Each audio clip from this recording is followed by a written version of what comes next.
하나님의 말씀 사무엘하 11장 1절에서 5절까지의 말씀입니다.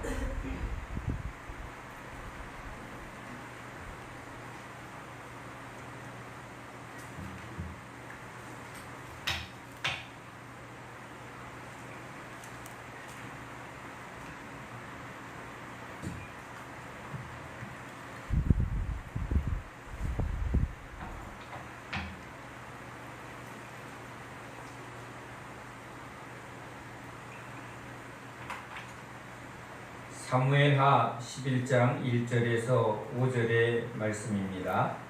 그 해가 돌아와 왕들이 출전할 때가 되매 다윗이 요압과 그에게 있는 그의 부하들과 온 이스라엘 군대를 보내니 그들이 암몬 자손을 멸하고 랍바를 에워쌌고 다윗은 예루살렘에 그대로 있더라. 저녁 때에 다윗이 그의 침상에서 일어나 왕궁 옥상에서 거닐다가 그곳에서 보니 한 여인이 목욕을 하는데 심히 아름다워 보이는지라. 다윗이 사람을 보내 그 여인을 알아보게 하였더니 그가 아뢰되 그는 엘리암의 딸이요 햇사람 우리아의 아내 바세바가 아니니까 하니 다윗이 전령을 보내어 그 여자를 자기의 베개로 데려오게 하고 그 여자가 그 부정함을 깨끗하게 하였으므로 더불어 동침하매 그 여자가 자기 집으로 돌아가니라. 그 여인이 임신함에 사람을 보내 다윗에게 말하여 이르되 내가 임신하였나이다 하니라. 아멘. 할렐루야. 우린 하나님의 전능하심을 믿습니다. 그러기에 하나님께서 모든 것을 아실 텐데, 그러니까 어린아이처럼 이런 생각을 우리가 한번 할 때가 있었습니다. 에덴에서 아담과 하와가 사단의 유혹에 빠져 범죄하는 것을 하나님이 모르실 리가 없을 텐데, 그러면 지켜주실 수 있을 텐데,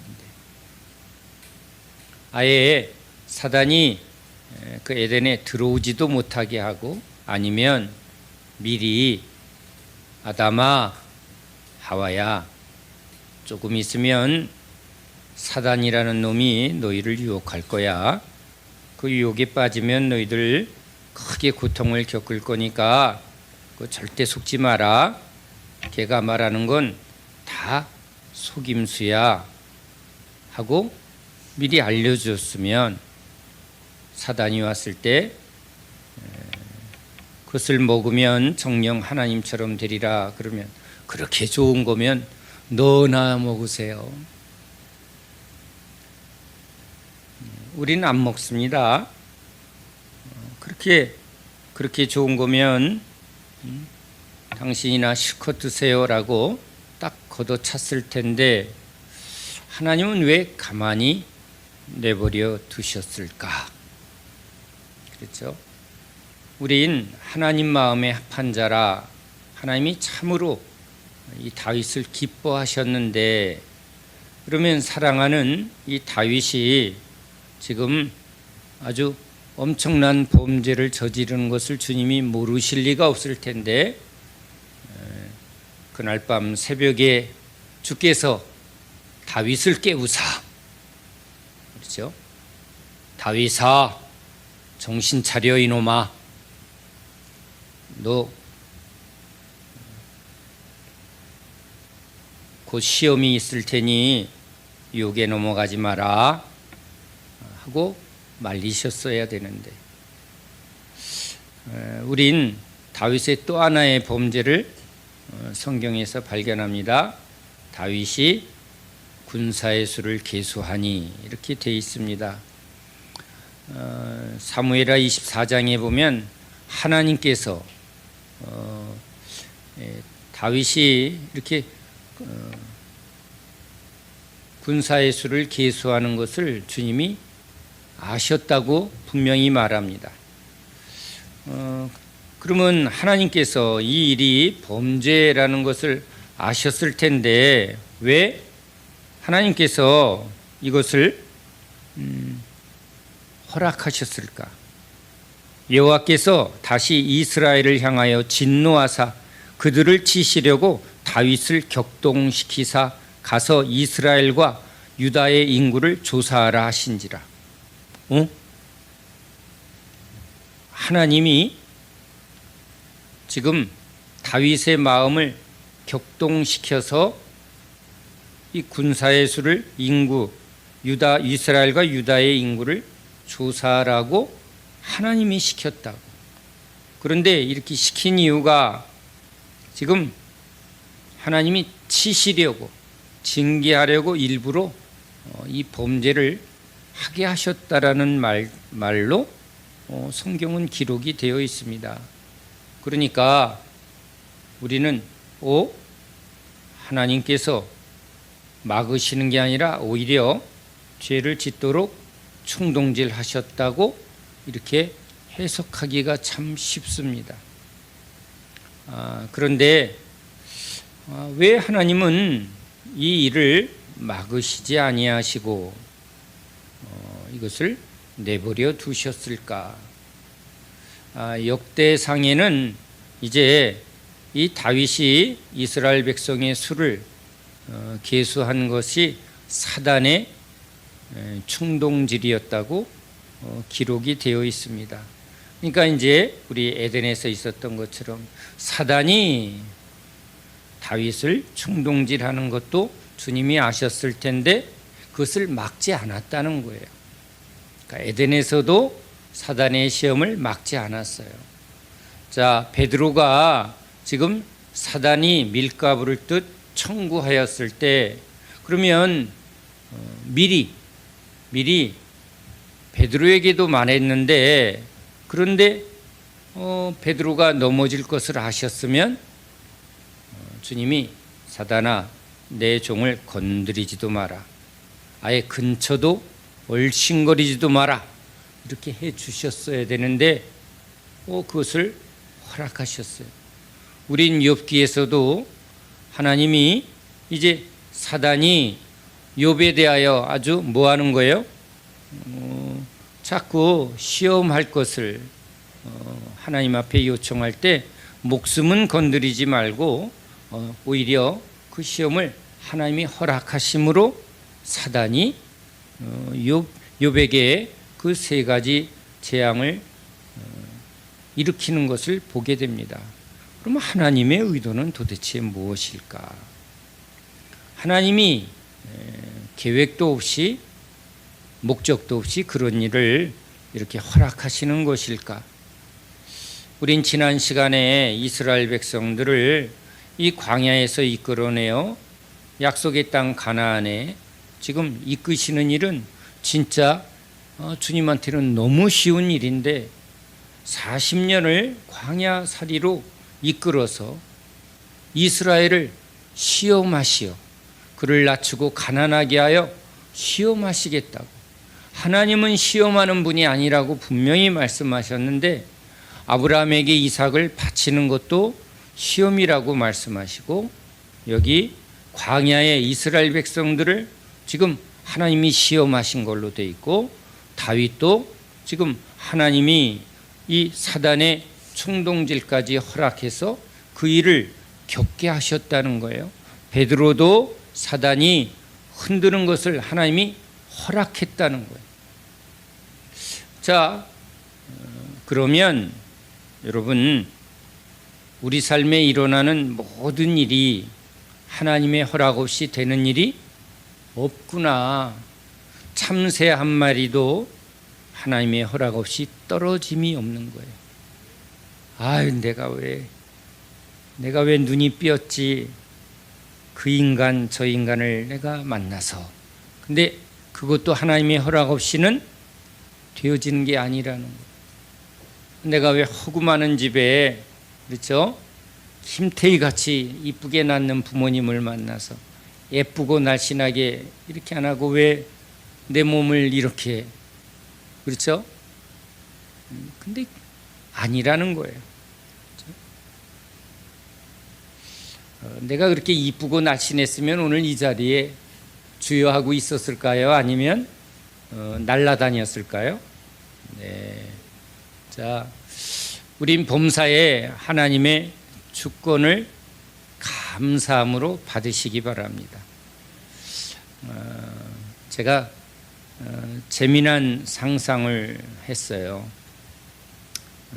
제가 상상력이 참 뛰어난 게 아니라 저질스럽습니다.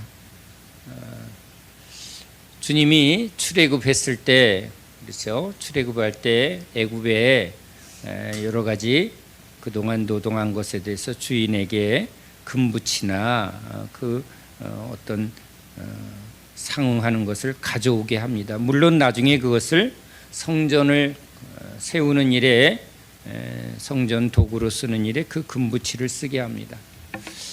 애굽에서 가장 힘이 되는 게 뭐였죠? 금입니다. 지금도 세상에서 가장 힘 있는 게 뭐예요? 돈입니다. 돈인데 그 돈은 화폐 가치가 변하지만 진짜 변하지 않는 건 뭐예요? 금이죠. 자, 출애굽을 했더니 주님께서 우리가 광야의 여정 속에 만약에 야, 내가 너희들에게 이제 먼저 축복한다. 그리고는 자, 여기 금괴 덩어리를 산더미 같이 쌓아놓고 원하는 만치 들고 가라. 복음이죠. 복음이죠. 자, 그러면 몇 킬로씩 들고 갈까요? 응?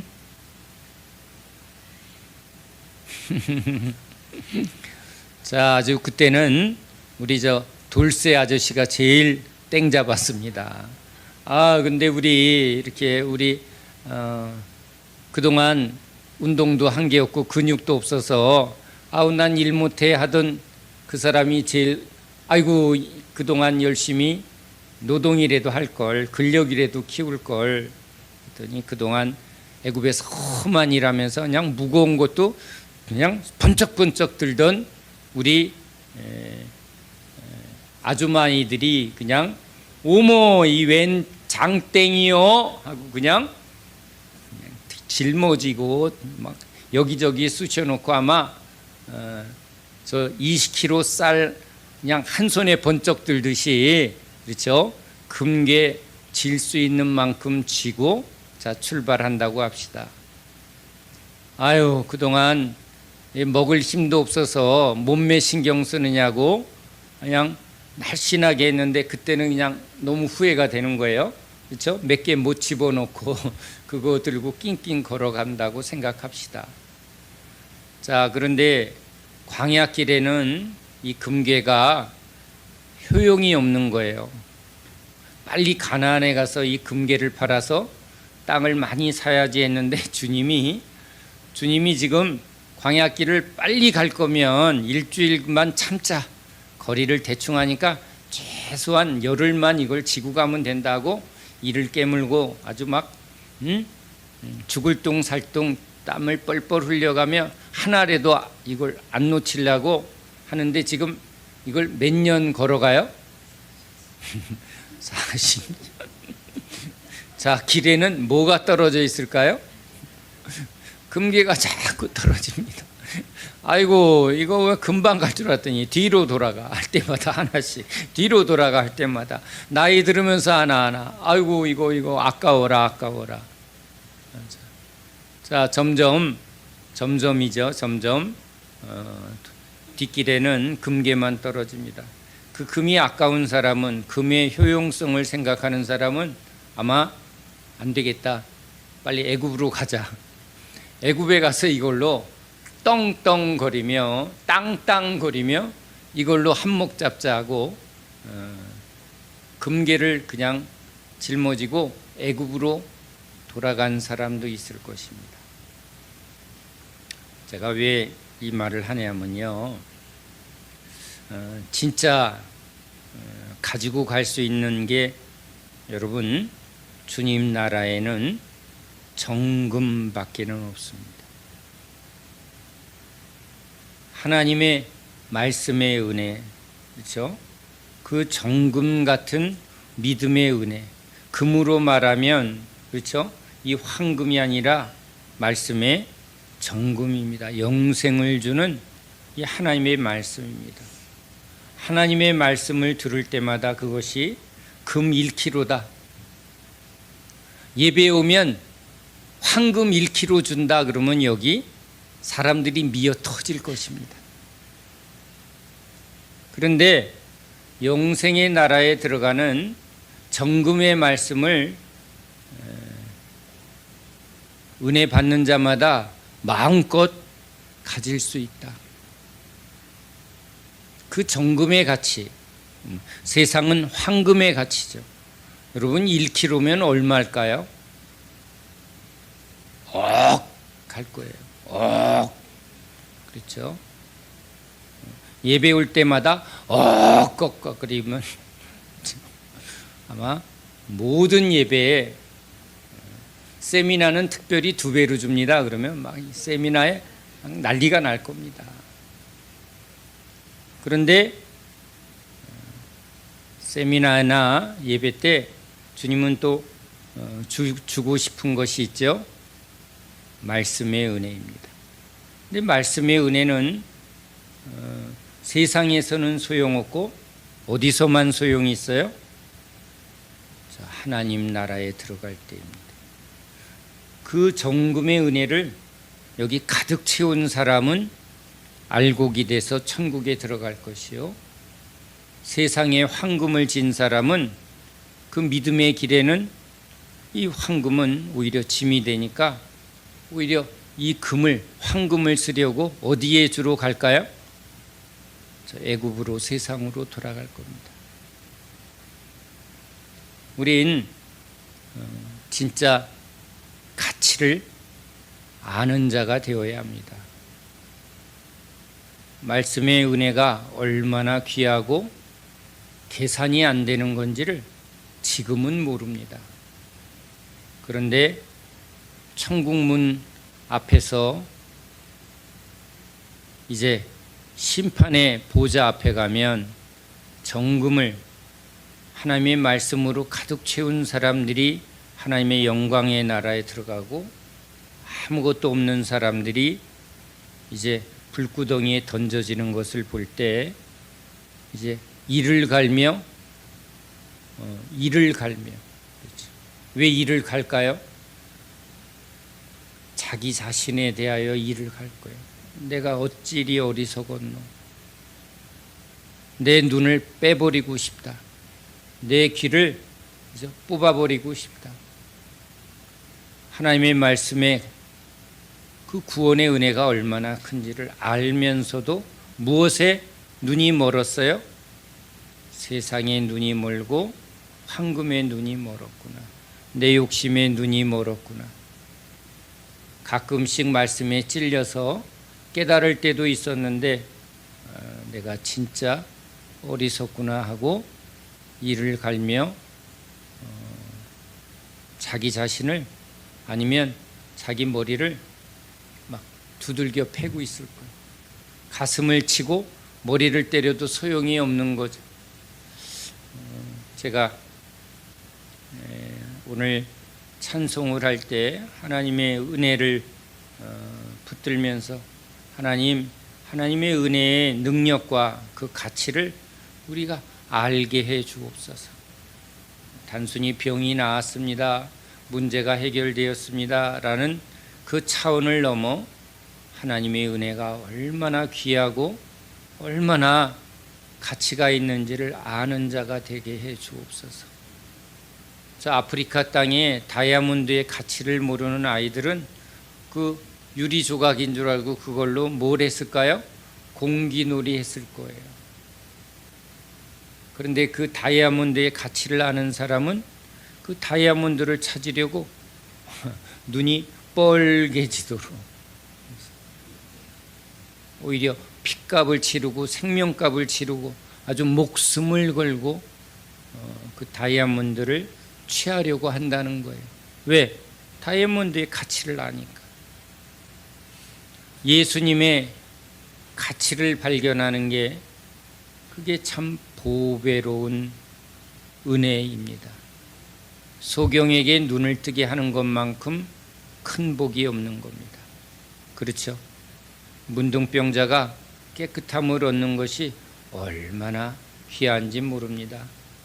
문둥병자에게 벤츠 타고 다니고, 그렇죠? 호화스러운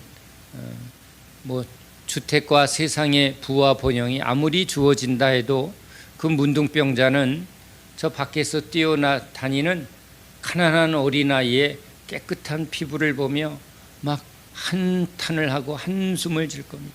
이게 무슨 소용이 있다고. 그렇죠? 근데 우린 그 당연하게 주어진 이 가치를 모르는 거예요. 진짜 가치를 모르는 것이죠. 주님은 우리에게 하나님의 은혜가 무엇인지를 알게 하려 하십니다. 그런데 우린 그냥 알 수가 없어요. 그래서 주님께서 이 모든 것을 계획하시고 이 모든 과정을 통과시키면서 우리에게 지각을 사용해서 깨닫게 하시려고. 제가 주님께 왜 선악과를 만드셨어요? 근데 제 수준에서 주님이 가르쳐 주신 것 같아요. 태어나면서부터 그냥 맨날 고기밥에 쌀밥 먹으면 밥 투정한다는 거예요. 그런데 가난 속에서 한 끼 밥을 먹기도 힘든 그 삶을 살다가 그럴 때 주어지는 하나하나가 얼마나 귀하고 얼마나 가치 있는지를 안다는 거예요. 오히려 깊은 어려움과 고난 속에 살아온 사람들이 귀한 것을 알아서 그 귀한 것을 귀하게 사용할 줄 안다는 거죠. 그래서 오히려 고생하며 뭔가를 많이 모은 사람들이 그 자기가 모은 것을 어떻게 쓰려고 해요? 그렇게 고생하고 또 어려운 사람에게 그것을 나누어 주려 한다는 것이죠. 근데 그냥 당연히 재벌집 2세로 태어나서 그것을 유산으로 주면 재산 싸움을 하는 거예요. 내가 더 가져야 한다고 형제끼리 칼부림을 하고 죽기 살기로 재판정에 서기까지 하는 것은 왜 그럴까요? 이 값없이 준 것에 대한 가치를 모른다는 거예요. 그래서 주님께서 우리에게 은혜를 주실 때 그냥 이 은혜의 가치를 우리는 너무나 당연하게 여기는 것을 우리 죄성을 알기에 주님께서 이 여러 가지 과정을 주님께서 허락하시오. 그렇죠? 주님이 어떠한 분인가를 알게 하고 주님이 우리에게 주시는 그 은혜를 아는 자, 그렇죠? 지각을 사용하여 이 하나님이 주시는 은혜를 이제 계산할 줄 알고 귀하게 여길 줄 알고 귀하게 사용할 줄 아는 자가 되게 하려는 것이죠. 자, 오늘 말씀은 저에게 주님께서 이제 저를 가르치시려고 이 말씀을 저에게 친히 말씀하셨습니다. 다윗이 왜 밧세바에게 넘어졌는 줄 아느냐? 여러분, 제가 이 말씀을 증거하여 주님이 그 과정 속에 어떻게 저를 가르치셨는가를 여러분들도 이제는 그 흐름을 알게 될 것입니다. 저를 주님이 가르치시려 다윗이 되보게 하시고, 그렇죠? 벌거벗은 이 여인의 벌거벗은 몸을 보게 하셨습니다. 그러면서 저에게는 제 수준에 맞춰서 내가 왕이니까 네가 궁중수이라면 아이고 내가 뭐가 가진 게 있어야지, 내가 뭐 힘이 있어야지, 그러고는 그냥 바라보고 아무 행동도 못했을 텐데 내가 왕이니까 내가 가진 힘이 있으니까 그것이 우리를 교만하게 한다는 거예요. 참 이게요, 참 제가 금 얘기를 했지만 아무것도 없을 땐 우린 큰 소리 못 치는데 뭔가 쌓아놓으면 갑자기 어깨에 힘이 들어가고 말에 힘이 들어가는 거예요. 우리 목사들도 전도사 때 그냥 아무것도 가지지 않을 땐 그냥 성도 한 사람 한 사람이 너무 귀하게 여기고 또 작은 것 하나에도 감사할 줄 알다가 이게 대형 교회가 되고 뭔가 사람들이 그냥 목사님 목사님 하게 되면 어깨에 힘이 들어가게 되고 자꾸 배가 나오면서 이상한 행동들을 하게 된다는 거예요. 제가 전도사 때 은혜를 받고는 저 목사들이 왜 그러나 했는데 제 마음으로 한번 상상을 해보니 야, 나도 지금은 아무것도 없으니까 그러지 뭔가 그렇죠? 뭔가 그런 게 막 많아지면 나도 별반 다르지 않겠구나 그런 생각을 하게 되는 거예요. 없으니까 없을 때의 행동과 있을 때의 행동이 이게 달라지는 게 너무 당연한 거예요. 그러니까 주님께서 이스라엘 백성들을 광야로 인도해낼 때 내가 너희들을 가난하게 하겠다는 거예요. 내가 너희들을 낮추게 하겠다는 거예요. 애굽의 흐름은 뭐예요? 소유의 흐름이에요. 얼마나 많이 가졌는가. 가진 사람이 큰 소리치고 가진 사람이 힘이 되는 세상 속에 체질화되어 있으니까 항상 더 많이 가지려고 더 높아지려고 하는 것이 이 안에 죄성이 체질화되어 있는 거예요. 그것을 비우시고 그것을 낮추시고 높아지려는 것을 낮추고 더 많이 소유하려는 것을 다 비우게 해서 그렇죠? 우리는 아무것도 아닙니다 하고 우리를 겸손의 자리로 내려가게 하려고 주님이 우리를 광야의 길로 인도하셨다는 거예요. 그래서 출애굽기에서 가장 주님이 강조하셨던 게 있어요. 너희들이 애굽에서 어떠한 자였는가를 잊지 말라는 거예요. 너희가 가장 가난한 자였고 가장 애통한 자였고 가장 낮은 자였다. 너희가 그럴 때 내가 너희를 애굽에서 인도해 냈으므로 너희가 이제 가나안 땅에 가서 또 가난한 자, 고아와 과부 그리고 헐벗은 자, 약한 자를 너희가 그럴 때 주님이 너희를 불쌍히 여긴 것을 결코 놓치지 마라. 너희들이 이제 은혜 좀 받았다고 하나님이 너희들을 좀 풍요롭게 했다고 너희들이 높아지면 무슨 일을 한다고요? 그들을 무시하고 너희들이 애굽 사람처럼 너희들이 어깨에 힘주고 약하고 힘든 사람들에게 차별하고 무시하고 상처 주는 일을 너희가 할까? 내가 너희들을 낮추시겠다. 그것을 잊지 말라는 거예요. 주님이 여러 가지 비유를 통해서 그렇죠? 1만 달란트 빚진 자와 그리고 500데나리온 빚진 자. 여러분 이것을 뭐예요?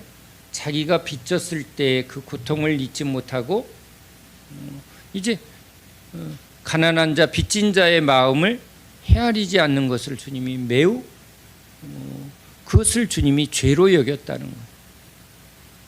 그러니까 이 다윗이 형제 중에서도 가장 낮은 자였어요. 형들은 키도 크고 힘도 세고 전장에 불려나가 아주 가진 힘으로 잘 인정받고 있는 그 형들을 선택하지 아니하고 어떻게 보면 가장 형제들 중에 쓸모없는 자처럼 낮아져 있는 그 어린 다윗을 야 가서 양이나 쳐 재구실하지 못하는 그런 차별 속에 있었던 어린 다윗을 주님이 선택하셨다는 거예요.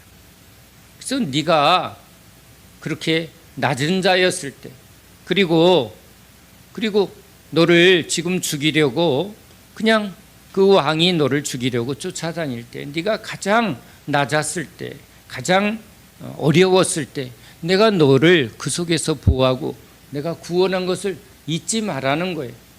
그래서 주님이 아둘람 굴에 쫓아온 그 400명의 어떻게 보면 가난한 자, 버려진 자, 고아와 과부같이 피할 곳이 없는 그 사람들과 함께 어떻게 보면 다윗의 가장 가까운 이스라엘의 어떻게 보면 기본이 되는 것이 힘 있는 자, 능력 있는 자, 부한 자, 높은 자를 선택한 게 아니에요. 지금도 지나와서 이 말씀을 묵상하며 제가 개척할 때 부자와 그리고 직분자를 보내지 말라고. 왜? 제가 부자 쳐다볼까 봐, 그 직분자의 경험을 의지할까 봐 주님 그들을 보내주지 마세요. 몇 번 중간에 후회하는 마음이 불뚝불뚝 들기도 했어요. 그런데 그 기도도 그건 제가 한 게 아니라 주님이 제 마음속에 성령으로 가르쳐 주신 것 같은 거예요. 조금만 어려우면 누구를 쳐다볼까 봐? 부자 장로 쳐다볼까 봐. 뭘 모르면 지혜를 후히 주시는 주님께 물어야 되는데, 장로님 이럴 때는 어떻게 해야 돼요? 하고 사람의 지혜를 의지할까 봐, 전통의 방법 이렇게 하니까 잘 되더이다, 그런 것들을 자꾸 의지할까 봐 주님께서 성령으로 제 마음속에 그 기도를 하게 하신 것 같아요. 우리도 지금 살아가면서 어려운 일이 있을 때마다 자꾸 어디부터 쳐다보게 돼요? 만약에 힘 있는 부모가 있으면 아버지한테 전화를 먼저 하게 되겠죠. 그런데 주님이 그걸 철저히 막으시는 거예요. 나의 도움이 어디서 올꼬? 천지를 지으신 여호와께로다. 그것을 통해서 항상 주님을 의지하는 자가 되게 하려는 것이죠. 여러분, 이 단순한 진리를 놓치지 마시기 바랍니다. 오늘 이 다윗의 범죄, 왜 다윗이 밧세바에게 넘어졌는 줄 아느냐? 오늘 성경은 아주 중요하게 가리키는 단어가 있습니다. 햇사람 우리아의 아내라는 것입니다. 햇사람 우리아의 아내. 이 가나안을 정복할 때 이 여러 가나안 족속들이 있었습니다. 다 정복하지 못했습니다. 그래서 이 이방 여인들과 결혼하게 되면서 이스라엘이 범죄하는 내용들이 이 성경에 계속 기록되어 있습니다. 이방인들까지 주님이 다 구원하시려고 분명히 계획 속에 가지고 있었는데, 그런데 여기서 말하는 이방인들과의 결혼은 그런 목적이 아닌 것이죠. 그냥 어머 이쁘네, 내 마음에 드네. 그러니까 하나님 나라의 구원의 관점이 아니라 인간적이고 육적인 관점에서 세상과 타협하고 이런 이방인들의 모든 것을 받아들이는 것이 하나님 앞에 범죄였던 것이죠. 이 어린 다윗, 그렇죠? 사울과 다윗의 차이가 바로 그것입니다. 사울은 사람들이 보기에도 왕감으로 보였습니다. 그는 결국은 하나님 앞에 이 교만에, 그러니까 하나님의 방법대로 사무엘 선지자가 오기를 기다리지 않고 사람이나 자신이 가진 그 왕권을 어떻게든지 인정받으려고 하는 그 높아지려는 마음의 유혹을 넘어가질 못합니다. 그래서 사울이 버려짐을 받게 되는데, 다윗이 하나님 앞에 자꾸 마음이 합한 자라고 한 것은 그가 항상 하나님을 의지하려고 하는 그 겸손한 마음을 주님이 칭찬하시고 그것을 자꾸 그 다윗에게 알게 하려는 것이죠. 여러분, 중요한 것입니다. 우리가 하나님을 알아야 되는데 하나님이 알게 하시는 거예요. 이것은 내가 싫어하고 이것은 내가 좋아한다. 여러분, 예수님을 따라가며 제자들에게 주님이 자꾸 비유로 또 여러 가지 상황 속에서 주님이 제자들에게 강조하려고 하셨던 내용들이 바로 그것입니다. 이것은 하나님이 기뻐하는 거구나. 이건 하나님이 싫어하는 거구나. 여러분, 그것을 알게 하는 게 지혜거든요. 그러니까 그것은 누가 알려줘야 돼요? 하나님이 알려주셔야 하는 거예요.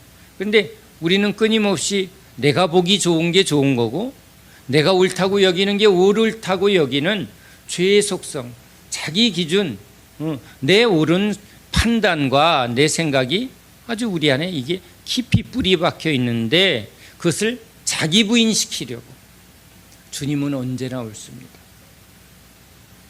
우리 안에 진짜 주님이 참으로 옳다는 걸 언제 인정해요? 내 방법이 옳은 것 같지만 나중에 보니까 진짜 주님이 옳구나. 이런 걸 마음으로 아니 온몸으로 내가 아주 깨달을 때 순복하는 거예요. 억지로 굴복시키면요 속에서 이게 진짜 꺾어지질 않는 게 우리 죄성이거든요. 그러니까 주님이요 철저히 이 과정을 겪게 합니다. 죄의 본질이 얼마나 무서운지, 이 우리 안에 있는 이 죄성이 얼마나 깊고 얼마나 악한지를 주님이 알게 하려고 여러 가지 상황 속에 우리를 끌고 가시는 거예요. 그래서 여기 다윗이 이제 왕이 돼서 지금 제법 왕권이 지금 잘 잡혀 있습니다. 사울에게 쫓길 때는 얼마나 그가 주님 주님 했을까요? 그런데 이제 왕이 돼서도 왕권이 이렇게 안정이 안 됐을 땐 계속 누구를 봤을까요? 주님을 봤을 거예요. 적들이 강한 때는 더욱 주님 주님 주님 했을 거예요. 그런데 이제 다윗의 왕권이 아주 강력해지고 군사도 계속 승리하고 있을 때니까 아무래도 벌써 마음이 어떻게 됐을까요? 높아져 있을 때예요. 마음이 높아진 여러 증거들이 지금 오늘 성경에 나타내고 있는 거예요. 그러니까 주님은 이런 다윗을 지금 이제 다루시려고 이 모든 일을 허락하신 거예요. 그래서 지금 왕궁을 거니는데 왜 뭐가 보였어요? 뭐가 보이게 했을까요? 이 여자는 왜 미쳤나 왜? 왜 거기서 또 뻘거벗고 목욕을 하고 있어? 타이밍이 기가 막히죠? 이 모든 범사의 주권이 하나님께 있습니다. 자, 그런데 알아봤습니다. 알아봤어요. 누구냐고. 참 그래요. 이게 누구냐에 의해서 이 다윗의 마음이 바뀔 수 있다라는 걸 염두에 두고 있는 표현이에요. 그런데 성경은 아주 분명하게 말합니다. 햇사람 우리아의 아내라. 유다 족속의 어느 장군의 부인입니다. 그러면 행동을 안 했을 거라는 거예요. 왜 이런 행동을 했을까? 그렇죠? 이방인에 대한 그렇죠? 이 선민의식이 여러분 하나님의 은혜를 이렇게 자꾸 받다 보면 저도 이런 얘기를 참 많이 듣습니다. 우리 집안은 대대로 목사님이 몇 분 계시고 그렇죠? 믿음의 기도가 쌓이고 은혜가 쌓여 있는 그런 아주 전통이 있는 뼈대 있는 뼈대는 멸치뼈도 아니고 말이에요. 뼈대 있는 집이고 뭐가 이건 여러분 세상에서도 이런 걸 되게 따진단 말이에요. 그런데 이것을 지금 우리 교회 안에서도 이런 것들이 이제 쌓여 있는 게 그러니까 현금이 쌓이면 금괴가 쌓이면 뭐죠? 이게 이 하나님의 법칙과 세상의 법칙이 아주 비슷하게 가요. 은혜가 쌓여야 이게 능력이 되는데 이 세상도 쌓인 게 능력이 되는 거예요. 그래요, 안 그래요? 이 뭐든지 처음에는 자랑을 못해요. 그런데 쌓이면 이게 힘이 되는 거예요. 힘이 되는 거예요. 여긴 대대로 대대로 영의정이 몇 명이고 뭐 이러면 갑자기 이제 그게 그냥 갓 한 번 된 거는 그 크게 아이고 언제 떨어질지 몰라 하는데, 이게 대대로다라는 말은 뭐예요? 그 집안이, 그 문벌이, 그 인처까지 이게 힘이 된다는 거예요. 그럼 무시하지 마. 이런 게 쌓인 게 힘이 된다는 거예요. 쌓인 게. 그러니까 여러분 이 세상에서도요, 잠깐 일확천금으로 돈을 버는 사람은 무시해요. 뭐 그거야 그 사람 재능으로 된 거야? 그건 재수 좋아서 된 거지. 그런데 뭐예요? 이게 1대, 2대, 3대 뭐 이렇게 해서 막 쌓여서 그건 이제 아주 저 집안이 힘이 있는 집안이라는 거예요. 그러니까 여러분 이런 세상의 기준들이 이 세속화된 그것이 우리 신앙에서도 보이지 않게 우리 집안이 대대로 이런 것들이 보이지 않게 뭐가 된다? 특권의식, 우월의식, 교만의 자리로 높아지더라는 거예요. 그러니까 이스라엘 백성들이 이제 우리는 하나님의 선택받은 백성이야. 이 선민의식이 여러분 예수님 때 얼마나 강력하게 나타나는지 몰라요. 저 이방인들은 뭐예요? 지옥의 땔감이라고. 이방인을 향한 하나님의 긍휼의 마음을 이스라엘이 하나도 갖질 못하고 있는 거예요. 너희들이 애굽에서 노예되었을 때 너희들도 노예 출신인데 왜 저 이방인들을 주님의 마음으로 주여 저들을 불쌍히 여겨주소서, 이걸 주님이 기대한 건데 그들이 선민의식으로 가장 그것을 극명하게 나타난 선지자가 누구죠? 요나. 저 니느웨, 저 악하고 저 더러운 니느웨에게 하나님이 긍휼을 베푸는 것을 알고는 뭐 한 거예요? 그게 너무 싫다는 거예요. 하나님이 그들도 불쌍히 여긴다. 감사합니다. 우리를 불쌍히 여기시듯이 그래요. 저들의 죄를 보지 마시고 저들을 불쌍히 여겨주세요. 그렇죠? 돌을 던지는 자기를 죽이려 하는 그 사람들을 향하여 뭐예요? 우리 돌 맞아 죽는 집사님이 누구죠? 스데반 집사.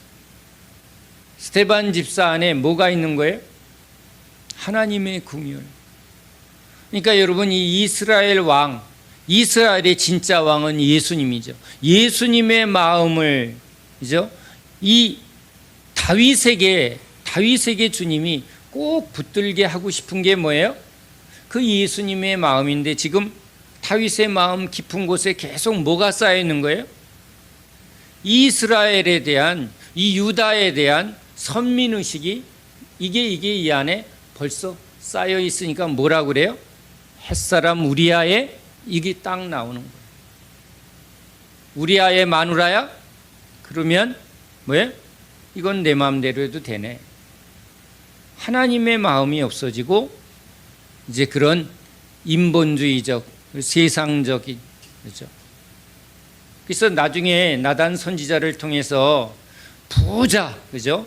부자에게 손님이 왔는데 지금 손님을 접대할 양들이 그 부자에게 많은데도 가난한 자의 양을 빼앗아서 지금 접대했다. 그 얘기를 비유를 했더니 다윗이 펄펄 뛰며 그런 놈은 아주 때려잡아 죽여야 되고 그 놈이 바로 너다. 네가 여자를 탐했다. 너 음욕으로 범죄했다라고 말 안 하고 그것을 음란의 죄로 다루지 않고 뭐라고 말하는 거예요? 네가 부자로서 가진 그 부의 교만함의 자리에서 지금 약한 자의 그 약함을 뭐라고? 강한 자의 힘으로 뭐 했다? 그들을 네가 착취했다는 거예요. 바리새인들이 그렇죠? 가난한 자에게 돈을 꿔주고 주님이 그런 걸 아주 미워한 거예요. 너희들이 가난할 때를 놓치지 마라. 그래서 아주 의도적으로 주님이 광야에서 가난하게 하고 너희들을 낮추시겠다는 거예요. 여러분, 저한테 주님이 이걸 어떻게 가르치시냐면, 제가 목회할 때 이런 얘기를 들었습니다. 목사님은 똑똑한 사람 좋아해, 그래요. 성경 공부를 해보니까 S대 출신의 우리 김모 집사랑 성경 공부를 해보니까 야, 머리가 팍팍 돌아가는 거예요. 금방 깨달으니까 제가 아우, 금방 하네. 금방 그게 티가 나는 거예요. 왜 팍팍 돌아가는 게 제가 이렇게 잘 알아듣네. 근데 조금 이제 더디게 하는, 아이 답답해. 왜 이렇게, 그래갖고 제가 막 성미급하게 막 짜증을 내거나 화를 내는 경우가 제가 있단 말이에요. 그러니까 그런 부분을 제가 이렇게 좋아해요. 그러니까 그게 탁 티가 났어. 목사님 똑똑한 사람 좋아해. 그러면 내가 변명을 못 하겠어. 좋아해. 그래놓고 제가 뭐라고 변명하냐면, 근데 그것만 좋아하지는 않아. 응? 그러니까 똑똑한 것도 좋아하고 겸손한 것도 좋아하고, 근데 달란트가 다 다르다는 거예요. 달란트가 다 다르다. 그러면 미련한 게 좋겠냐? 그렇게는 난 말 못하겠다. 똑똑한 건 똑똑하니까 좋긴 하더라. 근데 하나님은 공평하게 똑똑한 사람에게는 똑똑함이 주어지지만 또 미련한 사람에게는, 한쪽이 미련하니까 또 뭐예요? 또 느긋해서 굉장히 온유하고, 또 다른 사람에게, 똑똑한 사람이 갖지 못한 다른 장점이 하나님이 주신 거를 제가 아는 거예요. 그래서 참 하나님은 공평하다. 몸의 기능이 다 다르듯이 딱 분명한 사람, 분명해서 좋죠. 근데 여기 꼴리는 사람은 이게 분명하지 않아요. 아주 그때 달라. 근데 여긴 또 자유한 영혼이니까 창의성이 있단 말이에요. 그러니까 이렇게 이 다름을 통해 하나님이 주신 것이 다 다른 건데, 그렇죠? 그러니까 이런 건 이래서 좋은 거고 저건 저래서 좋은 거고, 저는 또 이렇게 생각하는 사람이에요. 그러니까 모두가 다 똑같다. 저는 그렇게 말은 못 하겠어요. 어떻게 미련한 거와, 그렇죠? 이 똑똑한 게 다 똑같겠습니까? 그런데 제가 주님한테 하나 배운 게 있어요. 10달란트 받은 사람과 한 달란트 받은 사람이 있으면 분명히 10달란트 받은 사람들이 비범하고 똑똑해 보여요. 그런데 주님이 그런 저에게 가르치는 게 있어요. 그래요. 세상은 10달란트 가진 사람하고 한 달란트 가진 사람하고 비교하고 경쟁합니다. 그러면 뭐 차이가 확실히 나요. 차이 나. 그런데 예수의 세계는요, 개인이 가진 달란트로 사는 게 아니라 예수님이 1억 달란트예요. 그러니까 이제 우리 예수 믿는 사람은 세상에서는 10달란트 한 달란트 갖고 비교하는 세상인데, 예수의 나라로 옮기면요 1억 하나 1억 열이에요. 참 주님이 저한테 가르쳐준 이게 난 너무 아멘이 돼요. 그러니까 예수의 나라는요, 이제 여기는 비교가 되니까 확 차이가 나는데 1억 열, 1억 하나 차이 나요? 안 나요? 안 나요. 뭐 때문에? 예수님의 은혜로 사니까.